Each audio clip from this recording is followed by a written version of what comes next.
Alas, amidst a host of heroes, most of whom lived by the sword and the roar of battle,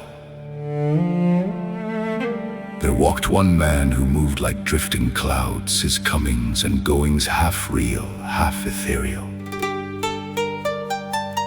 That man was Gongsun Sheng.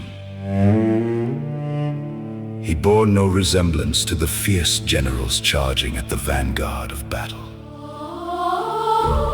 Nor did he resemble the strategists who spent their days plotting maneuvers upon wooden boards.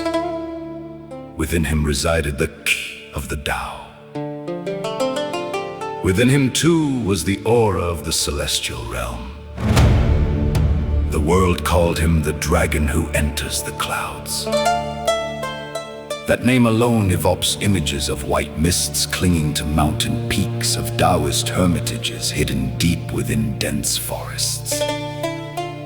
It speaks of a man who keeps one foot planted in the turbulent world of the Jianghu, while the other remains poised at the threshold of the mystic gate.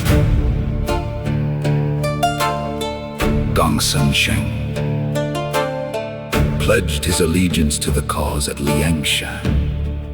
Yet deep within his very bones, he retained the spirit of a true Taoist ascetic.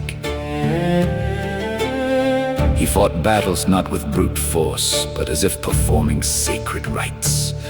He aided his comrades while preserving within his heart a core of cool serenity, a part of himself that never fully succumbed to the bloody dust of the mortal fray.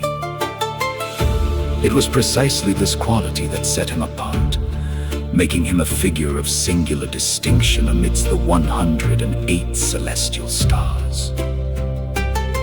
If Wu Yong represented the worldly intellect of mankind, then Gongsun Sheng embodied the very chi of heaven and earth infused into the rebel camp.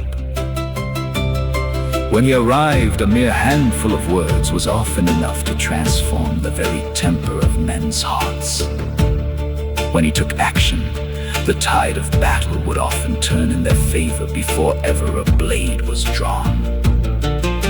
Amidst the marshlands of Liangshan, a place consumed by the smoke and fire of war, his presence was like a cool mist settling gently upon hearts that burned with excessive fervor. Thanks to this, time and again, the rebel army was able to preserve a measure of inner calm amidst the raging storms of conflict. Yet, alas, the closer a man draws to the Tao, the harder it becomes for his heart to remain fully anchored in the realm of mortals. Though Gongsun Sheng had sworn an oath of brotherhood with his comrades, he never truly resembled one who had vowed to drift forever upon the boundless seas of the Jianghu. Deep within him, there always sounded another call, deep within him, the call of the clouds.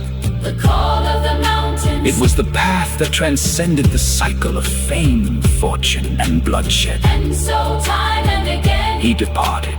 and just as often he returned, With each such departure, and returned. the reader senses within the heart of this stalwart hero two halves constantly pulling in opposite directions. One half is the bond of brotherhood. The other is the aspiration to transcend the mundane world.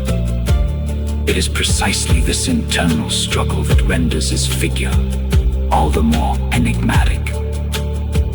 Ultimately, amidst the bloody deaths and the tragic scattering of the Liangshan band, a man like Gongsun Sheng was the one who managed to preserve a sanctuary for his own soul.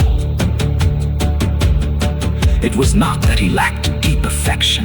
Rather, While deeply devoted, he understood that a human life could not be spent entirely buried in a cycle of vengeance and slaughter.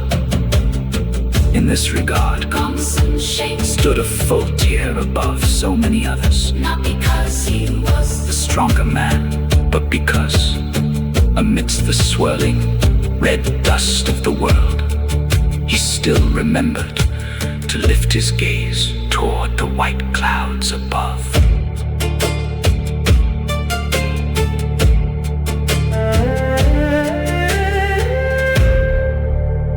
Gongsun, Sheng.